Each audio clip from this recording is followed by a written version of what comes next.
Tell me, though, what's his technique? That last strike, it seems invincible.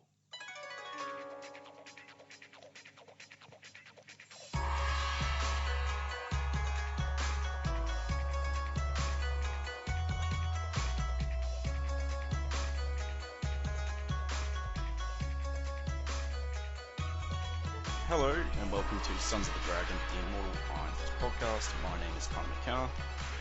And I'm Carl Stout. And today we're covering Iron Fist number 6, Deathmatch. Dun dun dun! The shocker you never thought you would see. Deathmatch.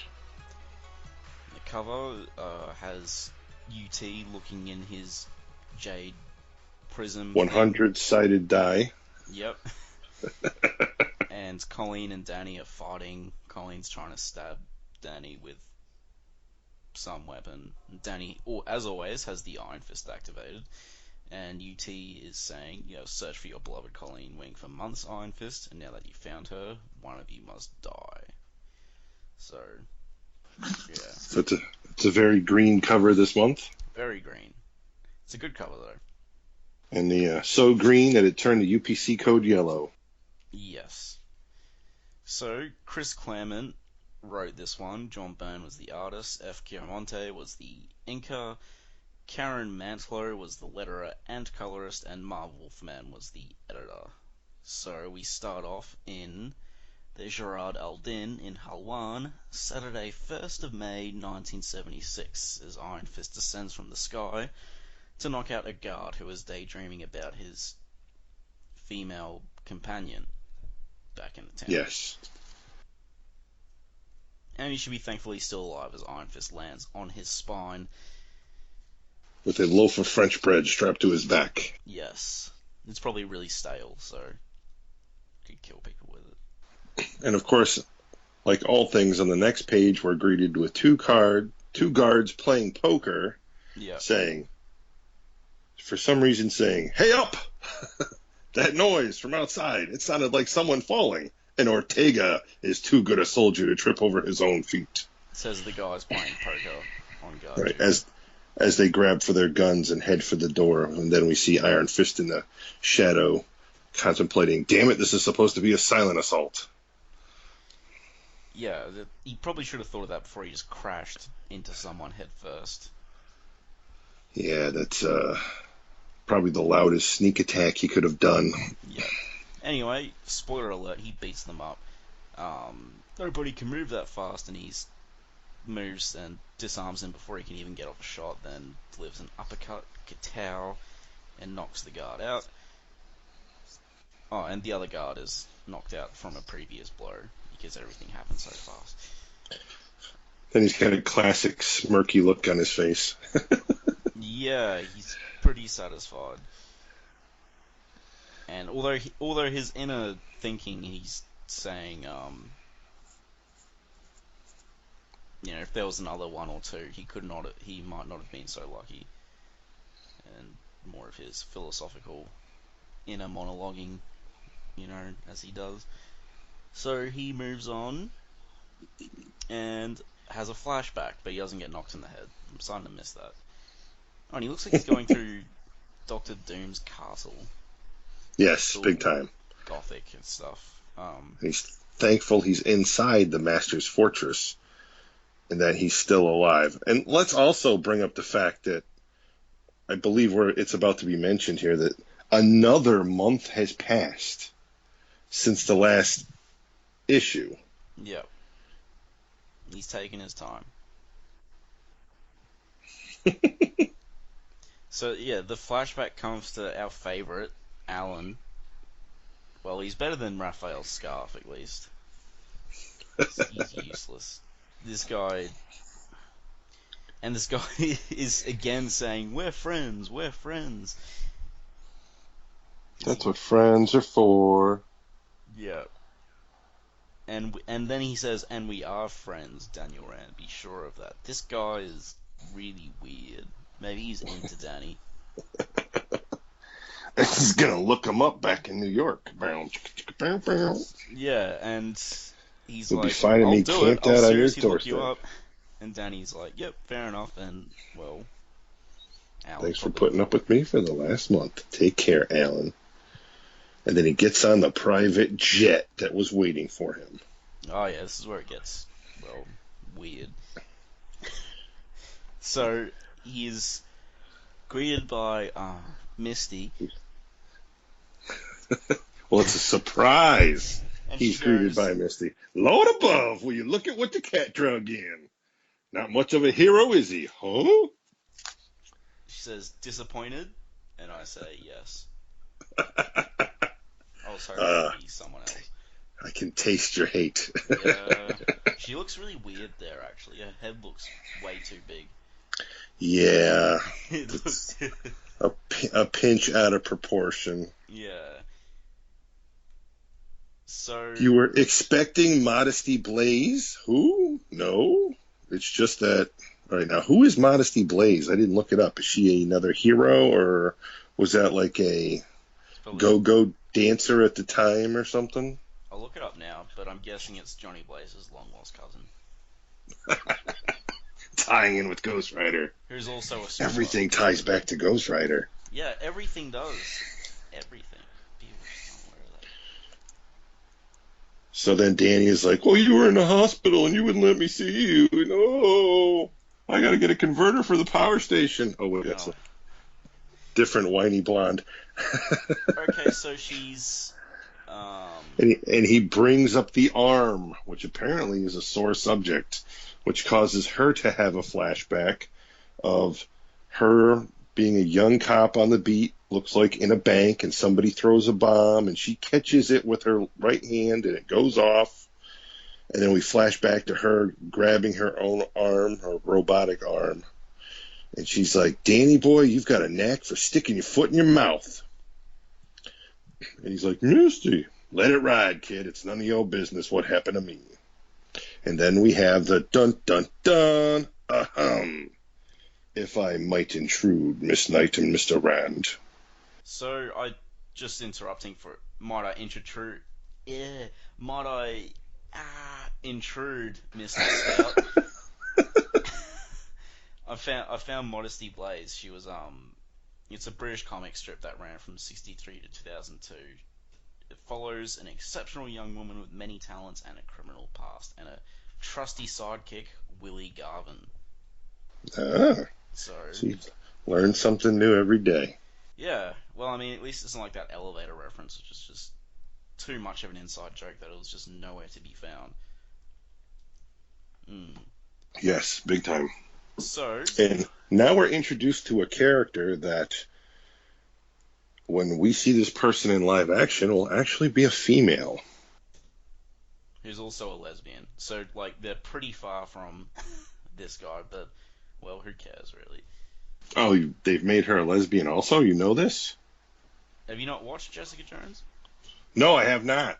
Oh. Well, don't worry, it's not a spoiler. It's in, like, the first episode, so...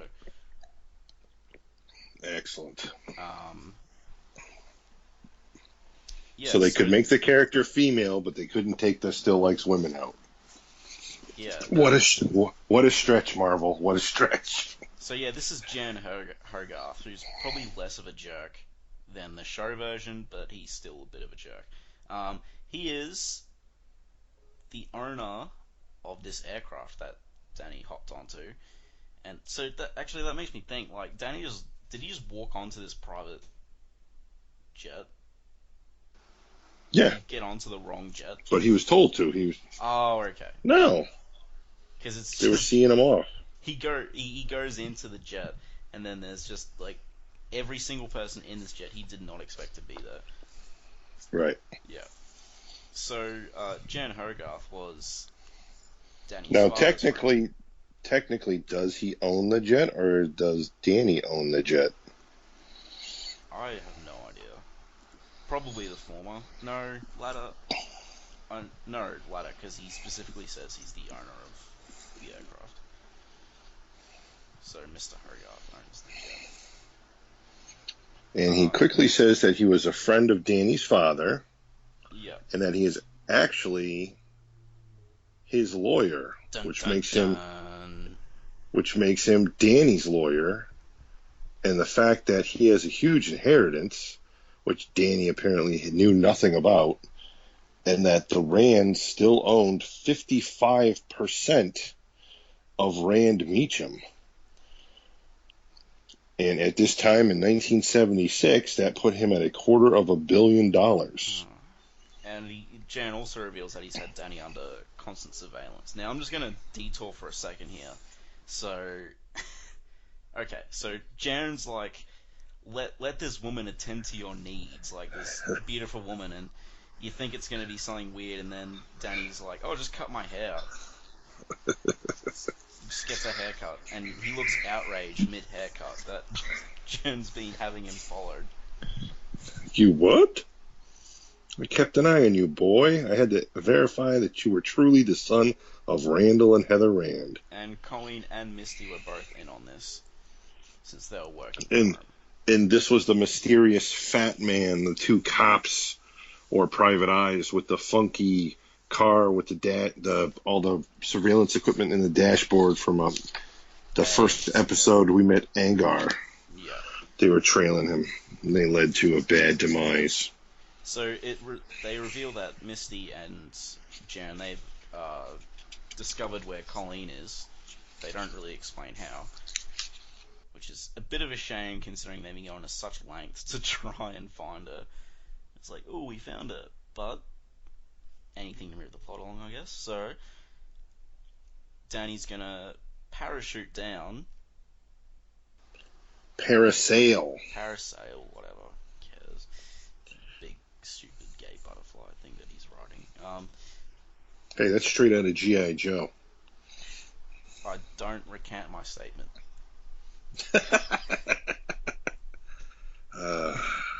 All the flavors in the world, and you constantly choose to be salty. Yes, salt is the true sense. Something. Anyway, so the pilot and co-pilot, which are also beautiful women, so this entire aircraft is just staffed by beautiful women, which makes Jaren Hogarth look like a bit of a dirty old man. So Colleen presents Danny with the French bread, which Misty? actually, Misty presents Danny with the French bread that actually is Colleen's, something that is important to Colleen, and he has to make sure she gets it. Yep, so they hug because Misty actually apologizes for the way she behaved before, which is not something we'll see often, if ever again. So just remember this bit. And even Iron Fist doesn't understand.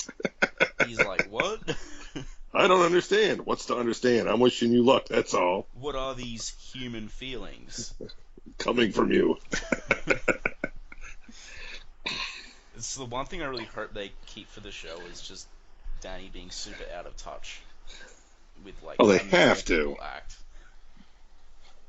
Yeah, but you know how the most popular one is Immortal Iron Fist, and that he's not really out of touch there, so I'm hoping they just don't ignore all this early stuff. Well, it's also because he's been, what is he? What was he in that book? 30. Oh yeah, no, in the book it makes sense. I just Yeah, don't so want he's them been to do that he's personality in the show. Out and about for 14 years, so. Okay, so he jumps out and lands on the sergeant and then Engages the wings, and then we jump right to him taking out a few more guards. Then we have an interlude. So we have UT looking at Danny through his 100-side die. Very large 100-side die. And you can see other faces there like Angar and some guy with a mustache sleeping. Is that Professor? No, is that Lee Wing? Yeah. Yep. And then now Khan. this page has special can't even talk tonight. Has special meaning for me because my friend who owned and ran a comic book store, who recently passed away about 3 years ago, actually had this full page of original art. And I wanted it so bad. He used to tease me with it all the time, and I wanted it, and he would never give me a price. And then times got a little tough for him at the store, and he did have to part with it, and he wound up selling it. And this was 10 years ago. he sold this page for $1,700.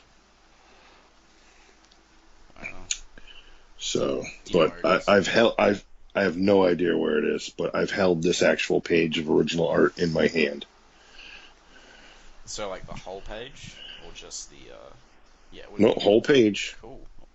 So he is spying on Iron Fist, talking about Scimitar, Iron Man, everybody, how he's been played for a puppet this whole time.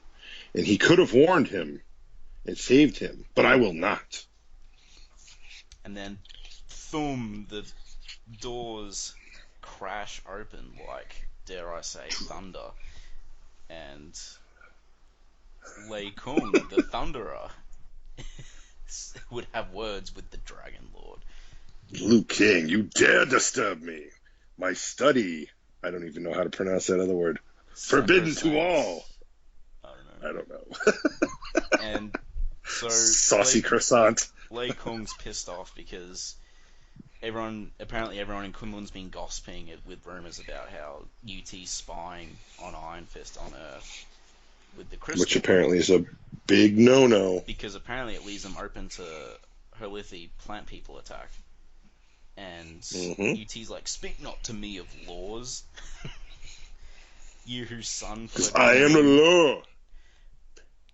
A condemned traitor. Apparently he's Judge Dredd under that Cobra Commander mask. He's Judge Dredd, because I am the law. Lei Kung looks like Judge Dredd in the next panel. I've kept silent too long. Shall be ruled by the first son of the first son. And were you not born, Lord Torn's second son? Daniel Rand should have been told his heritage, Dragon Lord, that his father should have ruled Kunlun, not you, but my brother died. A most convenient death. Be silent! And he smacks him across the teeth with a weird little cane hammer looking thing. So, Lei Kung implies that UT was responsible for Wendell's demise, which we'll find out more about later. But, yeah. But he smacks him across the teeth with a Slim Jim. Yeah. And tells him to get out of my sight, Thunderer, and thank the gods that let you live after what you've said today. They also implied earlier that, well, they didn't imply it, they said that Lei Kung had a son who fled Kunlun as a traitor, so... And now UT is self-pitying, he's like, my right hand, I can't trust him anymore. And even in death, brother, you seek to come between me and my heart's desire. Take from me that which I love. I love Shakira, Wendell, but she loved you, wed you, bore you a child. And I drove that child from Kunlun as I drove you from Kunlun, because I'm a jealous asshole. So, it shows, he pulls out a picture, or like a cube, I don't know, some sort of... Yeah, it's like a crystal with an image, with a hologram in it. And it has Wendell with, if people remember, Danny's sister, half-sister, that was captured by the plant people a few issues ago, in issue 2. And Wendell is with someone who is not Heather, so that's obviously her mother. And yeah. And are we supposed to think the person in the shadows is UT? And if so, he's a runt. Yeah, I don't know, maybe. But we'll find out more on that later. And then UT gets angry, smashes the crystal, and says, "Not his son won't get in the way or take anything." Right, nothing will take this from me. Do you hear me? Not your ghost and not your son. And then we cut back to the 100-sided die, and we see currently Iron Fist, and then we go to that exact image, but in real time, in black and back to color. In the Jade die, which looks really awesome. Yeah, so... And this is where Iron Fist walks into the room, and he's like, Colleen, by all the gods, I was beginning to think I'd never find you in this labyrinth. Well, you have found me, Iron Fist, and I'm so glad. In fact, I've got a present for you. Catch. I don't know if she's talking like that. She's not being mind controlled. Yes, and What she the? gives him a shuriken, except she throws it at him, and he's just like, Yep, whoa. from the hip. Fires one off from the hip. And he's like, whoa, she's trying to kill me, and then everything goes She funky. damages the collar. Everything goes crazy, and Angar's put him. Yep, it's time to go all funky. And it's all psychedelic and stuff, but if you look closely in the background, it actually makes up his face and hair. Yep, Which I didn't it's actually Angar notice. the Screamer.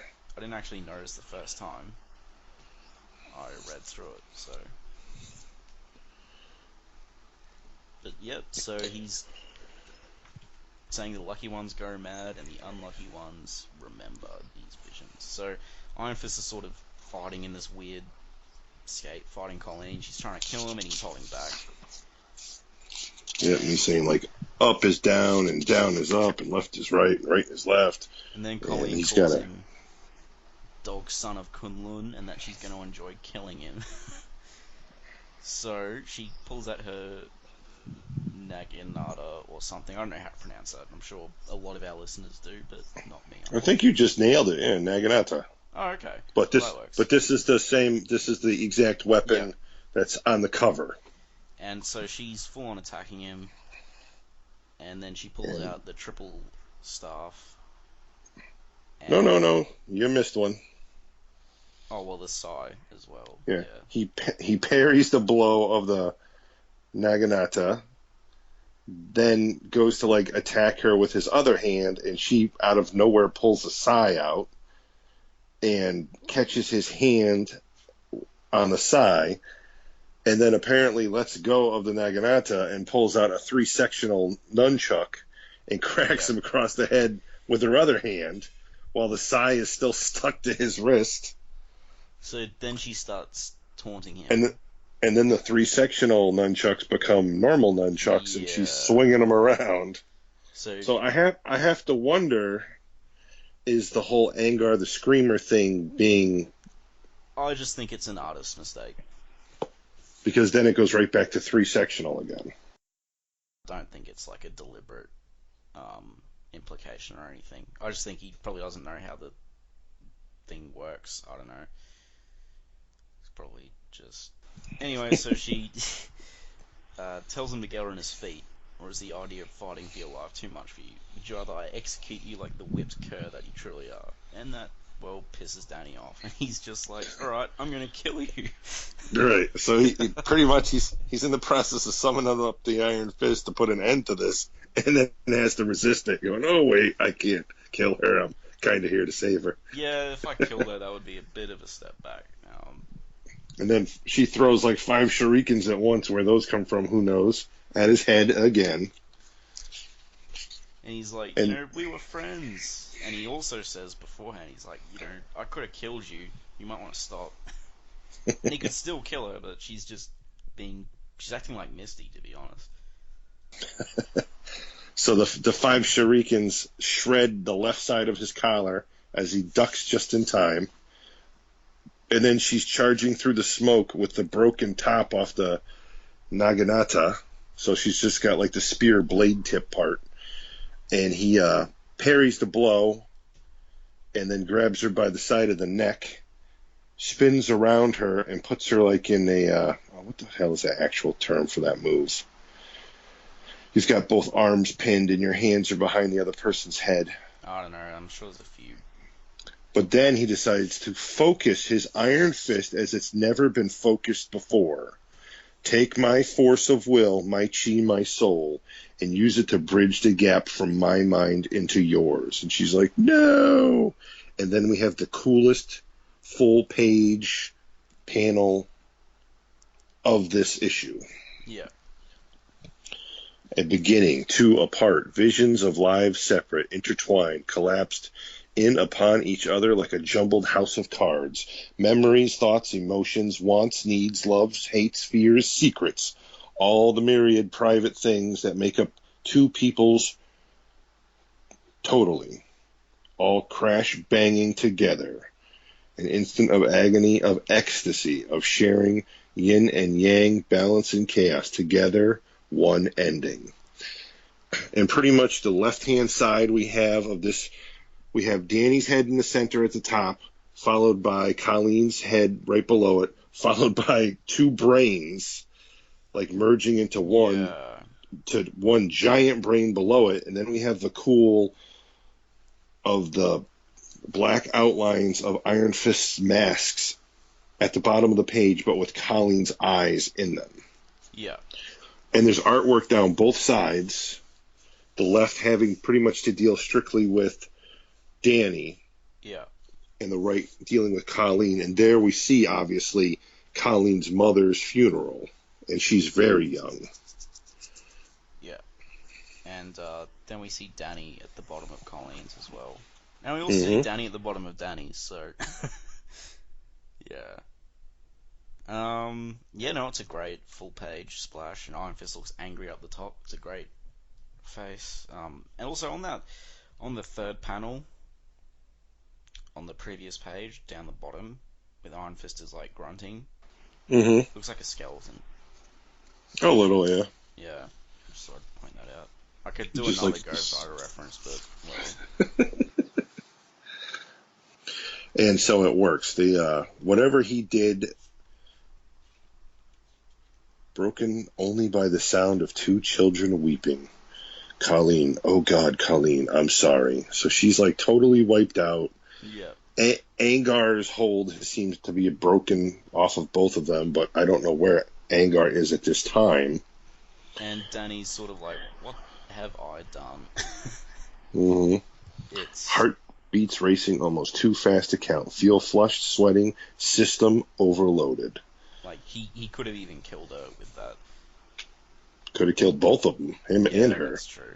And the fact that they exchanged, like, all of their memories is, well, somewhat of an invasion of privacy. And of course, at this time, the goons walk in. There's Iron Fist, my lord, weak as a newborn kitten. Do we take him? And Danny's like, soldiers, and I can't even stand to face them. And then Master Khan pokes says, his head out. He doesn't want any more trouble from him, so just kill him now. And then this guy with a scimitar, not the same guy, says he shall be obeyed. And we have a guest appearance by Green Arrow. Yeah. And we have the Master in the back with Angar the Screamer looking very happy behind him. The guy with the scimitar going, as you command, my most dread lord. I don't know what that means. So shall you be obeyed. Yeah. But before you die, infidel, know that he who orders your death is named Master Khan. And soon all mankind will know him as Master of the World. Ha ha ha ha ha. He doesn't laugh, but he knows. So the two guys have Danny in an arm locked, head sticking straight out, giant guy with the scimitar about to come down on the back of his neck. Colleen sprawled out in front of him on the floor. It looks like Colleen's waking up, though. Like half of the covers from the early issues. Yeah. And we find out that inside that loaf of French bread, it was actually brown fabric wrapped around an ancient samurai sword. So next issue, surprises galore as Iron Fist faces Master Khan in a battle that may well decide the fate of two worlds, Earth and Kunlun. The hour of the dragon be here. So, yeah, it's a great last page, and it was a pretty good issue. And that title is not used at all in the next book. Yeah.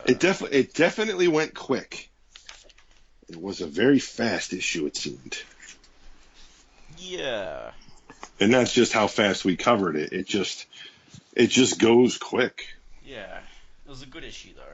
And a lot of revelations as well. And the mind swap with Colleen and Iron Fist. You think that would be important, and it is, but it's never really brought up much these days. Or even in Power Man and Iron Fist, if I remember. It's only... Which is a bit of a shame. Maybe this was the thing that kept them from being, partners, but made them best friends, because maybe they just knew a little bit too much about each other. Yeah. I guess it'd be good if they used Colleen a bit more than she's used, because I find her much more interesting than certain other people. Well, her new look is definitely much more interesting. New look? Yes. I haven't even seen her since Shadowland, I think. You didn't see like the Daughters of the Dragon miniseries and all that, I've where she's seen like it. I didn't read it though. wearing the one piece zip up like sports suit with the sneakers. I'll have to look at it after. They made her very streamlined. No, she didn't really have a look. I mean, like she didn't have an outfit. You know what I mean? Well, I mean, they changed her whole physical presence. Where, I mean, in these issues, she's the typical, woman build average. Like. Well, she definitely looks half Asian there. 5'7", C cup. I gotta say, I prefer the look in the book, but yeah. And in the new stuff, she's long and lean and slim and pretty much like a ballerina with a samurai sword. She just dances and swings around and chops people to bits. Well, it does make sense. Good stuff. All right, so you can find this issue, of course, individually if you were to buy it as a back issue off of eBay at your local comic book store. I think it'd cost you anywhere between $12 and about $20 for one in really good shape. Of course, in really whooped shape, you can probably pick it up for $3 to $5, which is about what a new comic costs anyways. But you'd have it in your collection. It's in the Marvel Masterworks. I believe it's also in the Epic collection, and also black and white in the Essential, which even the Essential, because it's no longer in print, is going up in price. So you're pretty much better off grabbing the Epic collection. There are websites out there that sell it for 50% off its retail price. So that's how you want to grab that. Shop around, because that's definitely the best deal, because you get it in color and in better paper than the black and white Essentials, which are pretty much printed on toilet paper. And now Connor is going to hit you up with where you can find us and all that good stuff. So peace, here he is. Iron Fist and all other characters in these comics are properties of Marvel and Disney, and any music or images we use belong to their respective copyright holders, and we do this for fun, so please don't sue us.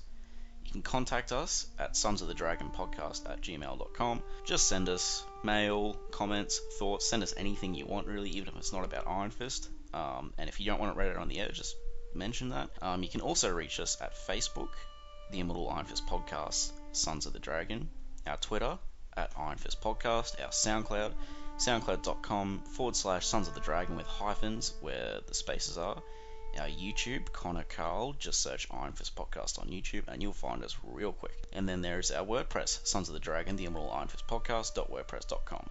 We are also on iTunes. Feel free to rate us there. If you rate us less than 5 stars, well, just tell us what we're doing wrong and we'll try and improve that. And last but not least, we are on Podcast Garden in the literature section. And thanks to Thomas Tissoff for the theme song at the start. Sorry if I pronounced your name wrong again. And thanks.